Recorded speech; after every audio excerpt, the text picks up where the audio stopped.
Have you ever heard of the phrase, Murphy's Law? Whatever can go wrong, will go wrong. Here's what happened when I went to Dancing on Ice, the launch.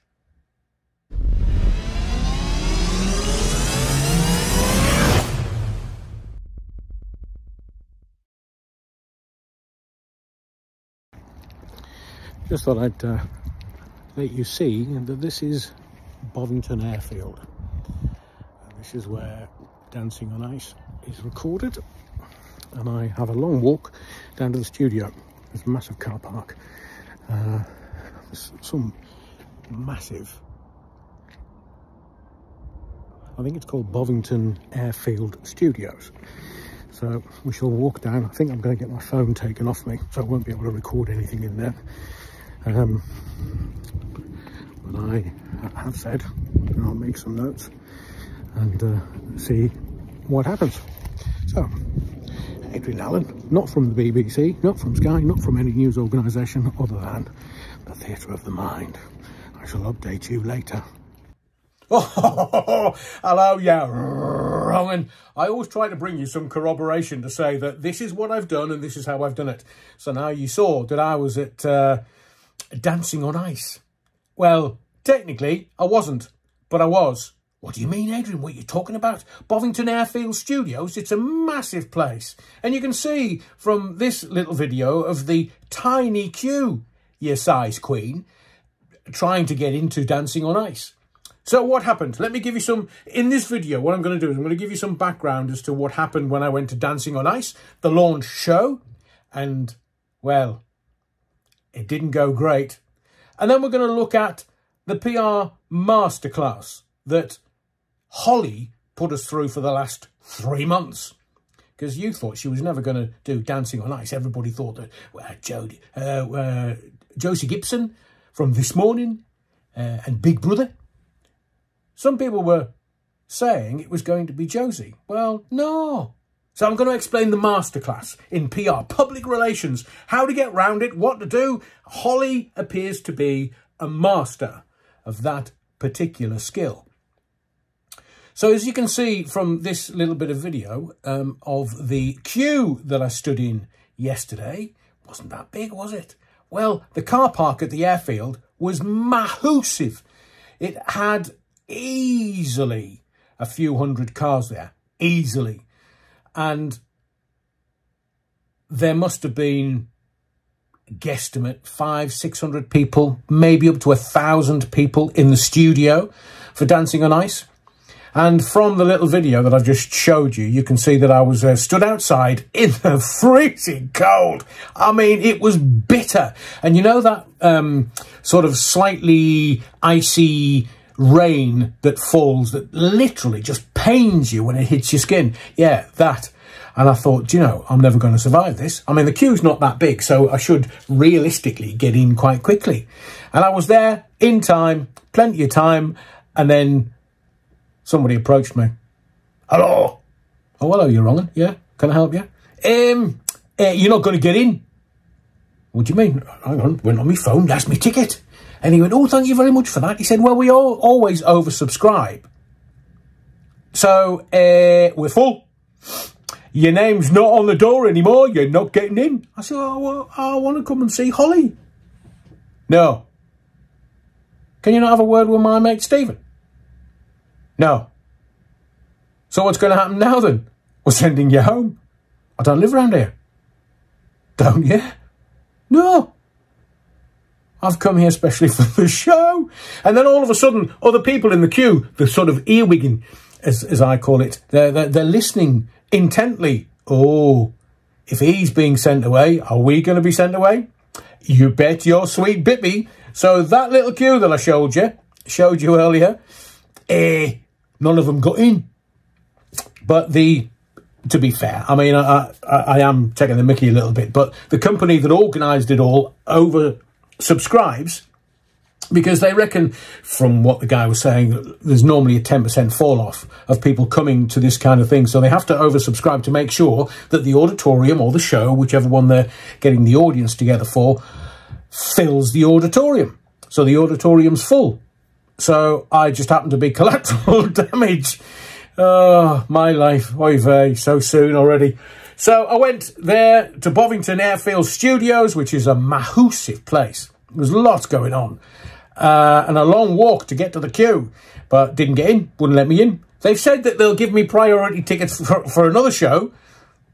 I said, oh, I'm not coming back. I'm off skiing next week, so I won't be coming back to Dancing on Ice. I'll be screaming on skis from next Saturday. So, no, I didn't get in. And that's why I used the corroborative evidence, so that you know that I've been there and I'm not just making it up on the fly, as some people do, if they are content creators of one kind or another. So, no, that was a corroborative. Went there, didn't get in, wouldn't allow me in. I had to leave and lick me wounds. I had to have 2 vertebrae removed to be able to do that. So, didn't watch it. Not particularly interested. I'd rather watch Gladiators. Anyway, I wanted to go through this masterclass that Holly put us through. Now, she's managing herself. She used to be managed by the same people that managed Schofe. We'll get to him in a minute. But she now manages herself. She's got her own brand, got her own website, she's got her own everything. But the masterclass of PR will go back a couple of months, and it was all kicking off, really, for this morning. We were led to believe that, oh, there's new presenters for this morning. It's not going to be Holly. How are you? No, it's not going to be Holly. Is it going to be Holly? No. Yeah. No. Yeah. And it's that whole thing. It's a bit like, can you remember Moonlighting, the TV show with Sybil Shepherd and Bruce Willis? It was always the reason why people buy into the characters is because they get the will they, won't they, are they, aren't they? And it was that frisson between Bruce Willis and Sybil Shepherd that kept people coming back week after week after week, because they thought, oh, are the characters going to get it on? And then when the characters got it on, eventually people went, oh, it's lost its magic now. So that is a masterclass of PR. Will they, won't they, is she, isn't she, are they? And Holly played it perfectly, even to the point where they were putting out, has she signed the contract? Is she going to do Dancing on Ice? And I told you, weeks and weeks and weeks, don't believe what you read in the press. I told you she was going to do Dancing on Ice.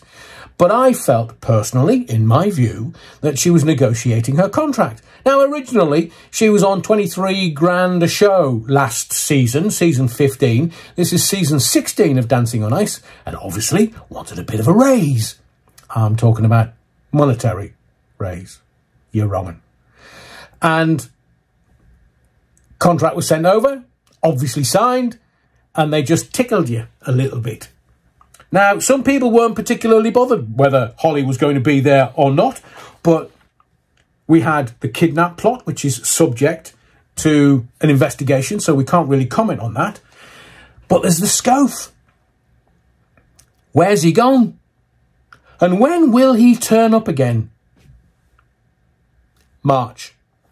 And the torrid 2023 that Holly had been through. ITV was supporting her and let her take her time before coming back to TV. So it was all press. It was all reportage. It was all part of the news cycle. They were just giving you stuff to keep you hooked so that you would be there for Dancing on Ice. I'd love to see what the launch show got as far as viewing figures. As Gladiators got 6 million odd for a launch show after not being around since the 90s. That's a pretty good Saturday night viewing figure. Sunday night, let's see what happened to Dancing on Ice. So we had this whole PR masterclass going on. And then we had the newspapers, after the launch show, we had the newspapers say, oh, dazzling Holly's triumphant return to Dancing on Ice. That was the Daily Express. The Daily Mirror, ice to see you back. And then there was the Sun, ice to see you, Holly. And then the Daily Mail, ice to see you, Holly. Now, that doesn't seem like much of an effort for national newspapers, the tabloids. Just ice to see you. Is that the best you've got, lads? Girls? Or were you just rewriting the press release that went out from ITV? So, Holly, according to the press today, made a triumphant return to telly last night, TV. And I do feel it's almost as if the newspapers don't care.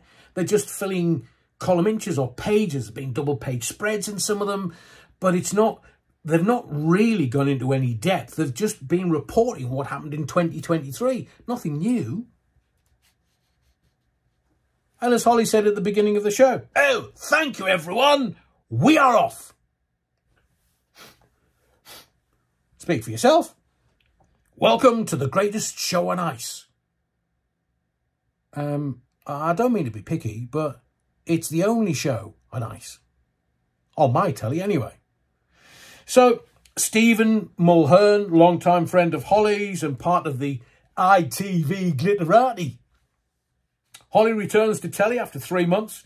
Slacker. 3 months off. God, blimey, can I have that job? Obviously, she posted a picture of her dress. Dancing on Ice Series 16. Let's do this one sequin at a time. How big are the sequins on her dress? Now, obviously, at the beginning of December, because she's got her own brand, she's got a Wild Moon website and brand, and she was trying to flog some bits and pieces from that. There was a bit of a sale on at the beginning of December. Make sure we keep money coming in, coming up to Christmas. But those that are saying, this is the dress that I'm wearing, here's the designer, this is where you can get it, is in on the grift. So, according to the newspapers today, Holly was on sparkling form last night after gliding back onto our TV screens. Do you know, it just seems a bit faux. Do you know this kind of friends that smile at your face? I don't know whether the press are actually letting Holly get away with this, as in present Dancing on Ice. And they're waiting. They're waiting for the big fall. Will there be? Now, I did predict that Holly would be doing Dancing on Ice. And I did predict that she was negotiating a better contract. And hopefully, you know, that's the contract. The people that want you to work for them are trying to get you as cheaply as possible. And you, the person that they're trying to hire, you've got to negotiate the best contract possible for yourself. That's just nature. That's what happens. But I did make a prediction in 2023 that Holly would do Dancing on Ice. Then once that's finished, she would go on to do Gladiators during the summer for a hubby Dan who's producing Gladiators. And then BBC mid-mornings from the autumn after the schools go back. It's going to be a golden handcuffs deal. $3 million a year. Now, it doesn't matter whether she goes to the BBC or stays with ITV. ITV have to find a vehicle for Holly to work pretty much through the whole of the year. And a bit like Ant and Dec, they've got to have handcuffs. Furry handcuffs. Well, don't hurt as much, do they? So I'm told. So it looks like whoever is going to get Holly is going to have to give her the golden handcuffs deal with lots of money. Talk about the greenbacks, the Benjamins, allow her to run her Wild Moon branding and website. So it's going to be very interesting in 2024. But as it stands, Dancing on Ice launched. No great issues or traumas. Schofe, don't know where he's gone. Back in March.